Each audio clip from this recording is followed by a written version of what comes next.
Hello! Hello! And welcome to Project Mosquito. In this episode we're going to finally finish our front brakes.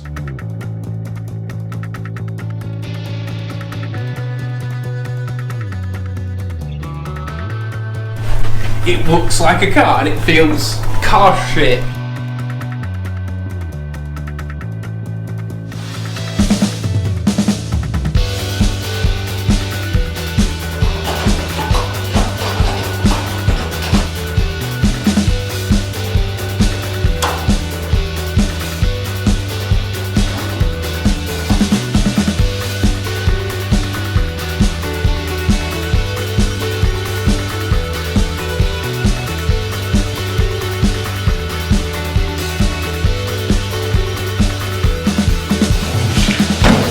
It does actually feel like you're in a proper special place.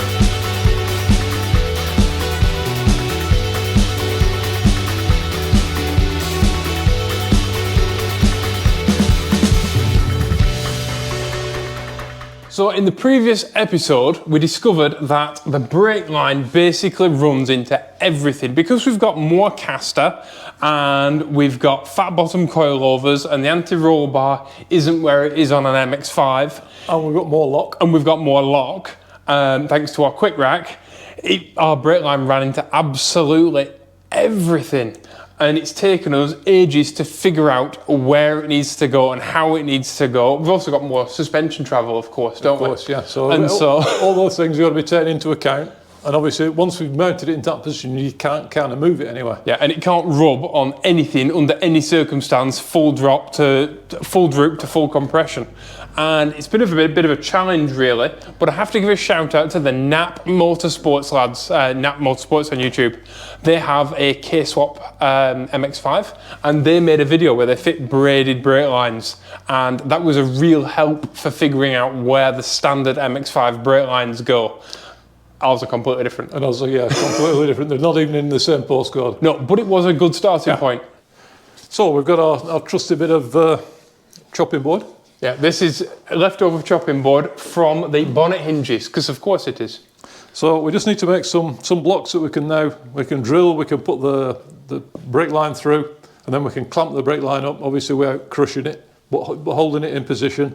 And then we have two mounts to mount it to the car.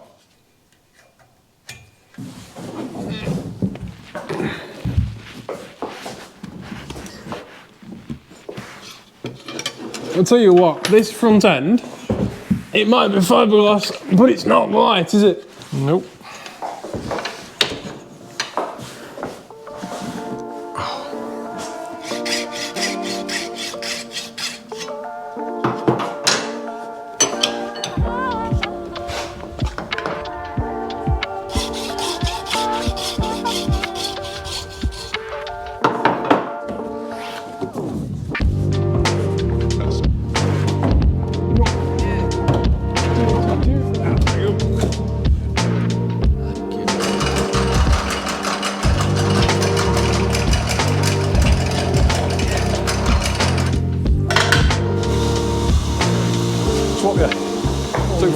Two 4 mils in there, please.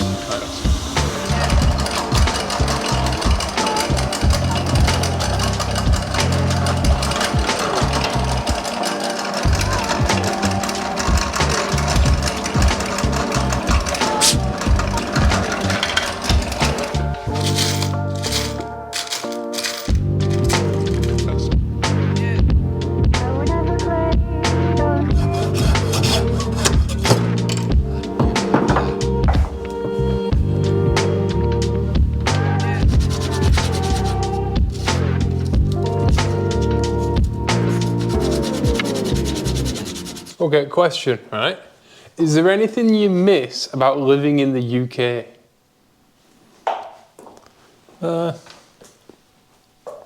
Because there must be something. The ability to be able to just go and get stuff.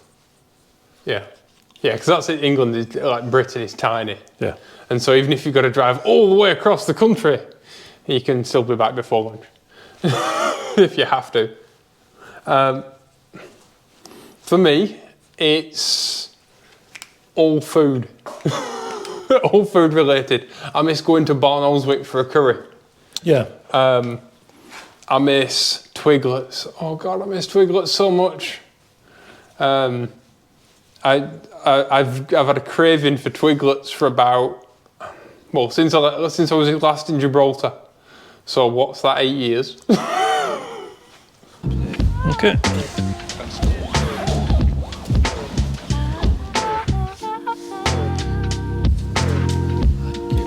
Back again. That full on. Yep. Back again.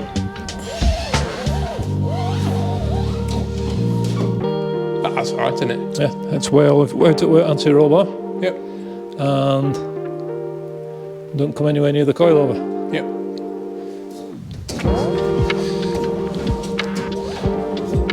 Yeah, we've still got plenty of up and down movement. Yep. So yeah, happy days.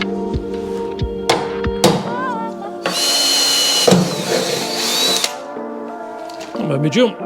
Oh, wonderful. Hang on. Can you get in there?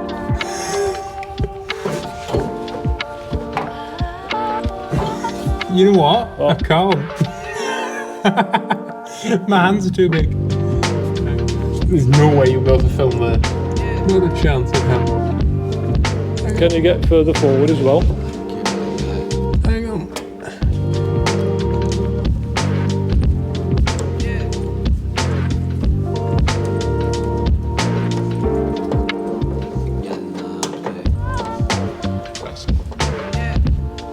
Right along.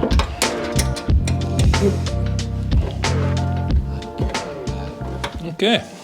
One of the things that we've had to take into account with our brake line routing is that original OEM lines are very floppy, right? Whereas our braided AN lines are obviously much stiffer. And so they flex in a different way as you wind on lock and wind off lock. And so we've had to take that into consideration with our routing. And it's one of the reasons why we couldn't do this until we had all of our stuff. So make sure you get your order in from Torx UK for all your stuff, and then get all your lines and everything all sorted out and get it all figured out. And then when you've got all your kit together, then do all your routing and your P-clips and all that. Don't just like assume and secure, because it'd be very different from And this. always when you do it, do your longest lengths first. Yeah. Super important. Otherwise, what can happen is, if you do all your little short lengths first, you get to where you need a long length and it's too short. Yes. So long lengths first. There's a rule generally in everything, you know, whether it be building a house or building a car. Cut all your long lengths first, and then what's left you can make up with your short lengths. Yeah, we said the same thing when we did our radiator lines, and we said the same thing when we did our first lot of brake lines, but it's a good rule to live by. Yeah.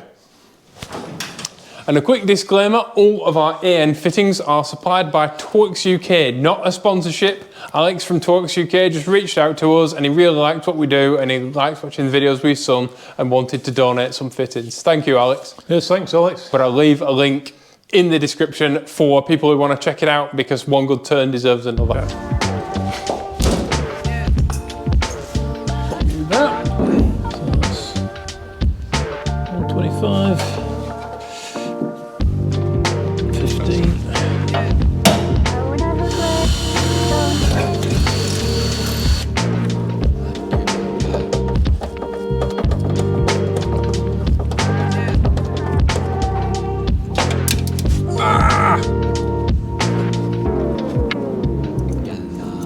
I've got my car on flashbacks.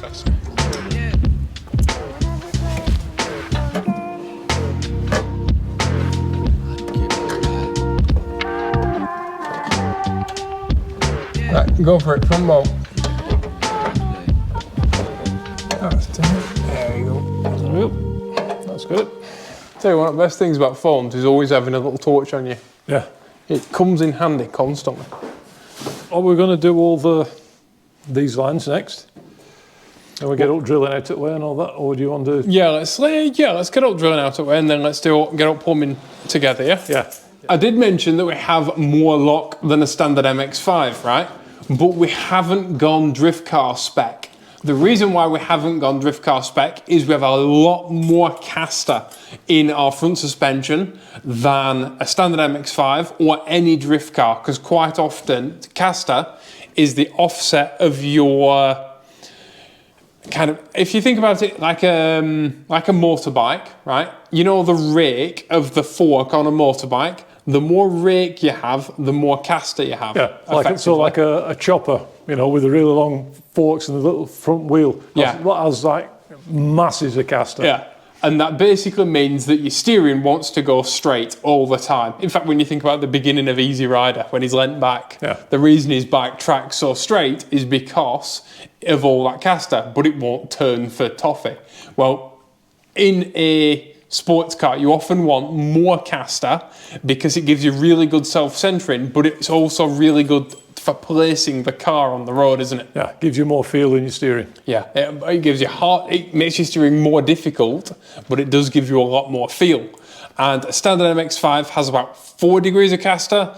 A spec MX-5, so a spec Miata, has about 5 degrees of caster, and we went with 8. Yeah, and the Honda NXS Type R, NSX Type R has 9 degrees. Yeah, and I think like and that has the steering arm in front of the upright. And a Corvette, which also has a steering arm in front of the upright, I believe, that has loads as well. Yeah. But most cars with a steering arm behind run a lot less caster. But we did it because we're mid-engine and we want loads of steering feel, but we also want loads of lock. Whereas a drift car, which also wants loads of lock, goes for less caster, because when you're holding big slides at full lock, the last thing you want is the car trying to straighten itself up. Yeah, and one of the things about the original Mini suspension that they had on the GTM, you couldn't have a massive amount of steering lock because originally they had drive shafts running through, so you couldn't get that extra. It's one of the big flaws of a lot of short wheelbase cars. So we're talking the V6 Clio, we're talking the original Renault 5 Turbo, and the Turbo 2, and the K-Series swapped Minis. They all have absolutely appalling steering lock, and when you're in a very short wheelbase car, your chances of getting a bit sideways and a bit squirrely are higher, and so having a little bit more steering lock is a good thing. And so we gave it as much as we could. But also we wanted loads of caster because we wanted that self-centering force. So yeah, just because I mentioned having more lock, I didn't want people thinking that we'd gone full drift car spec, because this is bespoke geometry that's very different from what you get on an MX-5, simply because we don't have a cast iron blocked engine in front of us, being mid-engine and being so lightweight. It's that's why all of our geometry is different. So for our reservoirs, our lines need to come out of here, through a bulkhead, down through the centre tunnel, up, round, and to here. Yep. Well, that's our line there, so we can go anywhere. So we can have 1, 2, and 3. Ideally, we want them in between, don't we? So we can get a spanner on each one. Yeah. You drew a line here. Yeah. This red line. Yeah, is the height of the... Is the height of the highest point. Yeah. So all of our fittings need to be under this line and can be within here. Yeah. Yeah. Feel the rhythm. Feel the rhyme. Ready? Yeah. Hang on. Cool.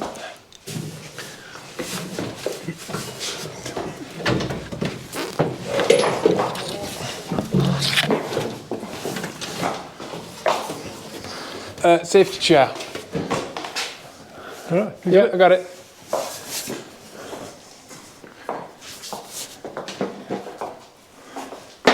Okay. What was that? Just a Norton washer.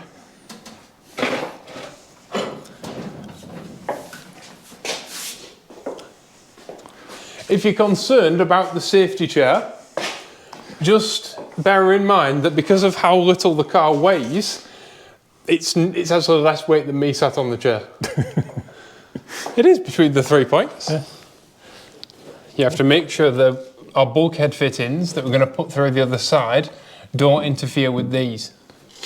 So we need to measure up, don't we? Yep. Is that your red line? That's the red line there, yeah. So we can go anywhere from there. In fact, we can go straight above that one. Yeah. Although, like I said, we want to be able to get a spanner on each fitting, don't we? Yeah.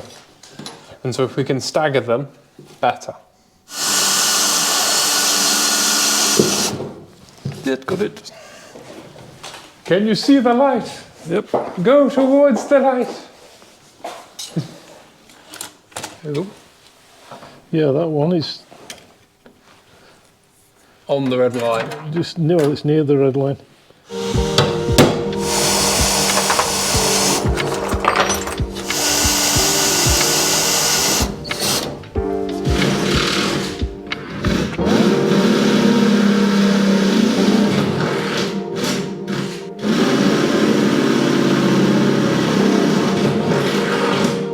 So at this point in the video, I'd like to say a massive thank you to all of our Patreon members, without whom these videos would be very difficult to make. And our slicks and qualifying slicks get a shout out mid-video. Qualifying slicks go first because they get their name on a plaque on the finished car.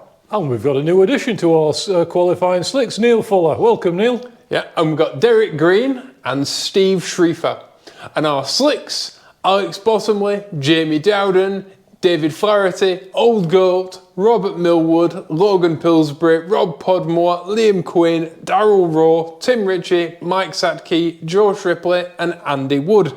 We're no longer doing the YouTube memberships anymore. It wasn't good for the channel, but our Patreon is massively good for the channel. And so if you would like to support us and help us make these videos and help this car be a success, then you can check out the link in the description and get more of us in your week.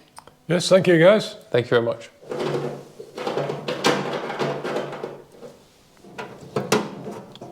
Go on.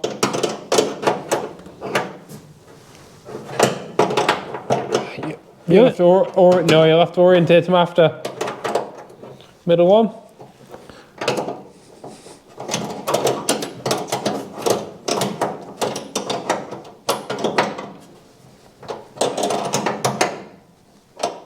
Middle one.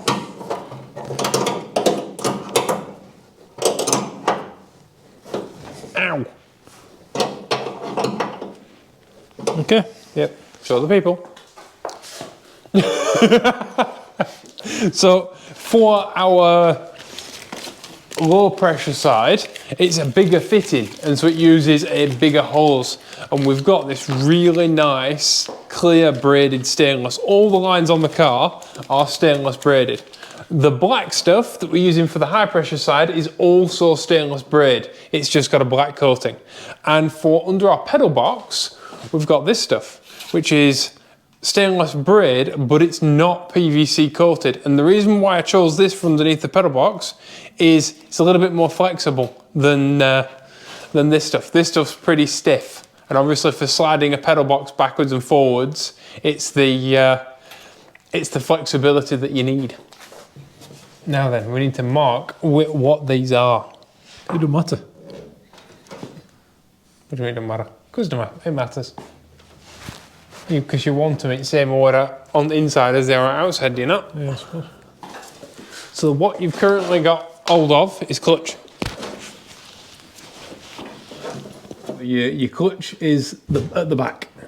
Yeah? Yep. Right. So what you've currently got hold of on the other side of the car is this one, which is clutch. So that one runs to the back.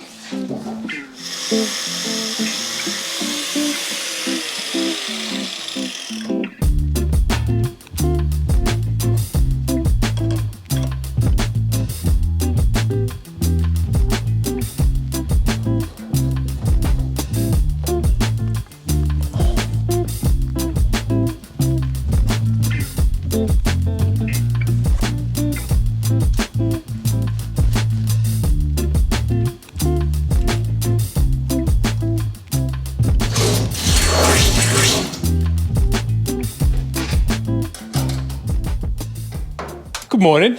Morning. So what we're dealing with now is OCD, right? Because in a perfect world, none of your lines would ever cross over each other. But we have a decision to make. We either have a mess in our footwell, or we have less than ideal cable routing outside our footwell, basically, don't we? Yeah. Because we could have run these lines up this outside here and come through here. The problem with that is that's in the footwell then, and you've got lines, not where you'd put your feet really, but still in your footwell. And they're visible in your carriage. Yeah, not under your footplate. If it was a race car, then yeah, there's no problem. But we want to trim this car, so it's got to be. It has to look nice when it's all trimmed and done. Yeah. So in an ideal world, like I say, this and these wouldn't overlap each other, but we want to keep it all nice and cable managed, brake line managed, but we also don't want it all noisy and messy in our footwell. So we're kind of trying to find the best compromise. Once we start to tie it down, it'll route a lot better. Yeah. That's perfect. Yeah? Mm-hmm. Right. So we're going to make some like gang hose clamps that hold all three hoses together, because when you put the P-clips in, obviously you need space for the hardware, and it spaces them all out too much and it's too messy. So gang hose clamps it is. It occurs to me that if we put all of our projects on their side, we've got room for another 2 cars in here. End up walking around like that though. Yeah. That's why people love motorbikes, innit? Motorbikes are a dangerous addiction. That's why everyone ends up with like 9.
Perfect.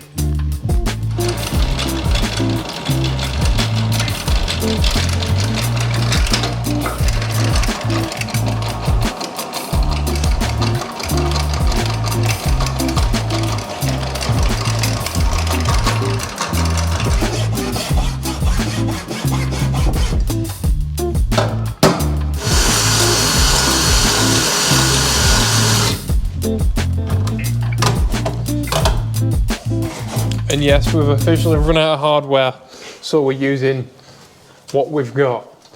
And our mission here is not to have our brake lines look like a Bose oil cooler. And who? A Bose oil cooler. You know, Bose oil cooler, they always put oil cooler out front of the car and they have the big long oil lines that run out of the grill. Right, now pop it on there, that's it. We got it.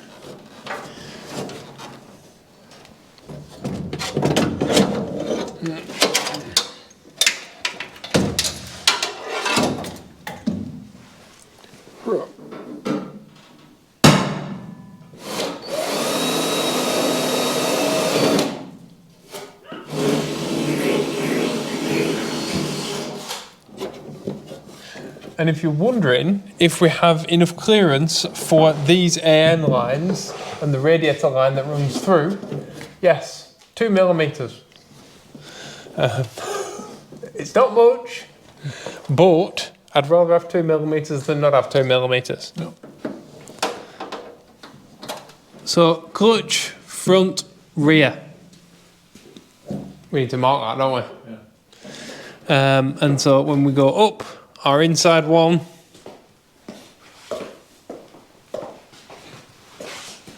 to here, round to here, down to there, all the way to the back, clutch, front, rear.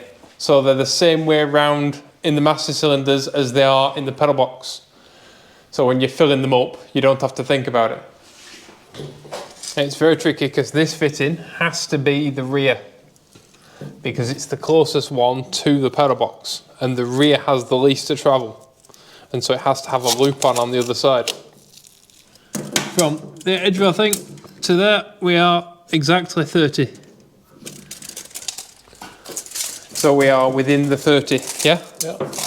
So we don't need a P-clip between here and there, and that's our longest run. Right, take it all off now. Yeah.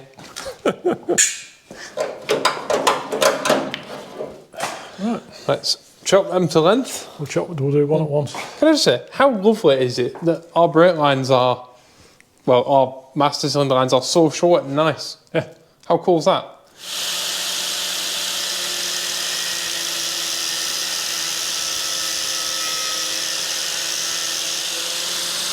Found our best thing that we have for getting these ends on the PVC coating is a tiny spark plug spanner because it's non-galling and it's a full hex socket and so it doesn't scratch it up and it's got a rubber thing in the end so it allows the line to pass all the way through.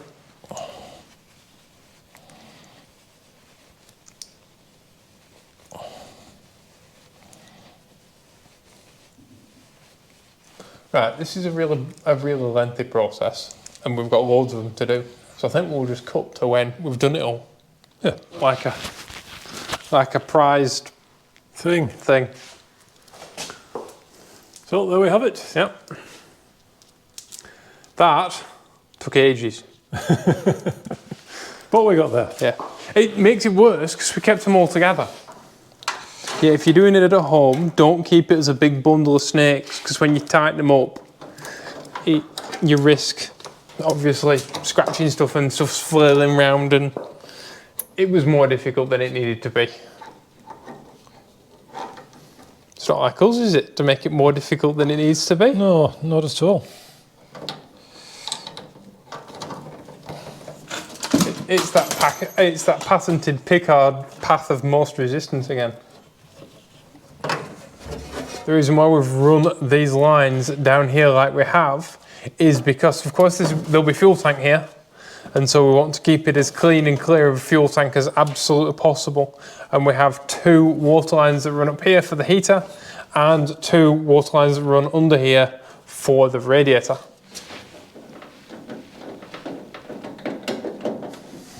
We won't tighten any of them up, obviously, because we're going to paint the car.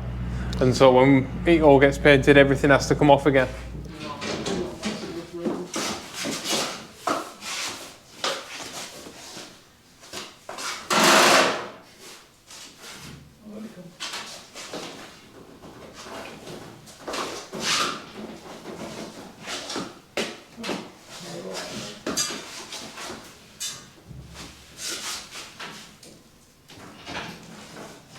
Easy enough. No suspension this time.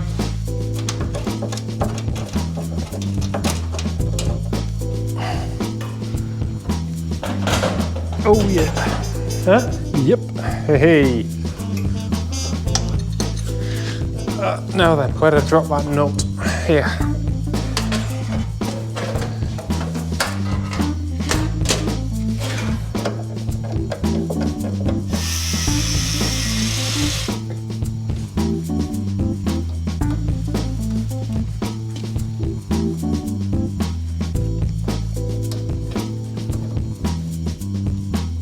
Having now experienced both types of end fittings, I thoroughly recommend the stainless steel ones for the simple fact that if you've got a good set of spanners, you can use them without fear.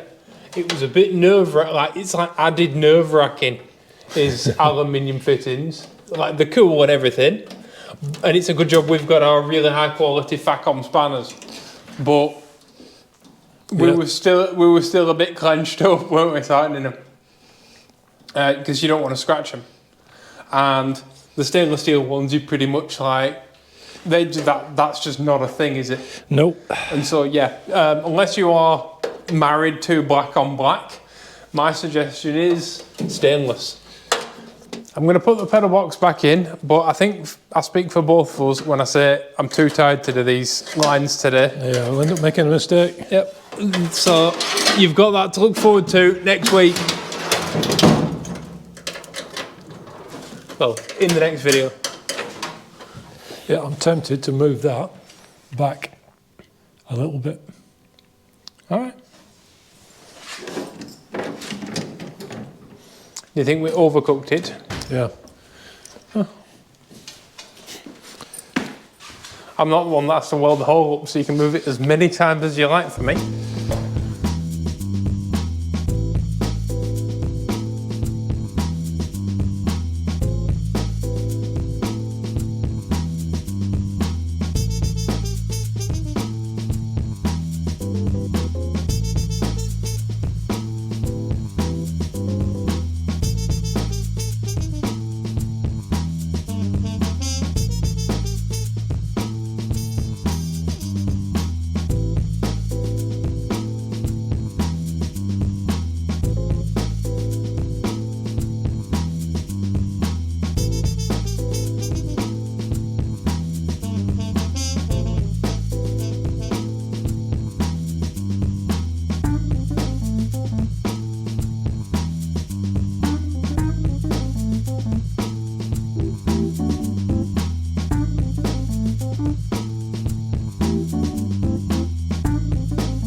So unfortunately, that's all we've got time for in this episode. Yeah, we've got a few finishing touches we want to do, like moving our T-piece and stuff. And we've got the pedal box to hook up, but that's in the next video. Yeah. And we've run out of time today. We're a bit tired. In fact, we've run out of day because we've done a day more than we were supposed to do. We thought, oh, we'll get this all done in one day. Yeah. No. It's way more. We say this in every video, but it was way more work than we thought it would be. And yeah, I like the AM fittings. I do. Like I say, I highly recommend the stainless steel ones though. Yeah. I like just being able to use a normal spanner with them. Yeah. Yeah, because the aluminium ones do get scratched very easily. Luckily, we haven't scratched any. No. But we did take a considerable amount of time in care not to. Yeah, it was very like gritted teeth the entire time. So I'd like to say a huge thank you to all of you for watching. If you've got any comments or questions or anything, we answer every single comment and question down in the comment section below. So if you can't think of anything to say or you don't have a comment, leave the mosquito. Yep. And have a read as well, because there's some really funny people down there. Every single week, it genuinely like brings a smile to our face and really helps keep us motivated to get back in this workshop and make videos for you all. And so the comments are huge, and we're really, really proud of like all of our community that's built up around this channel. It's amazing, so thank you. And speaking of community, I'd like to say a huge thank you to every single one of our Patreon members. It's been a bit of a tumultuous week with Patreon and stuff because we are no longer doing YouTube channel memberships. It was damaging the channel. We went from getting like okay views to really not okay views all of a sudden and wondering what had happened. And that's why, because YouTube was recommending the paywalled videos and not kind of the videos that you want to watch. To everybody. Yeah, and our mission all along, I said this earlier in the week in a video, but our mission all along is to keep the main mosquito videos free for everybody. But if you'd like more of us in your week, then please feel free to check out the Patreon link down below. Thank you all for watching. Please be awesome to each other. And we'll see you all in the next video. Bye bye. Bye bye.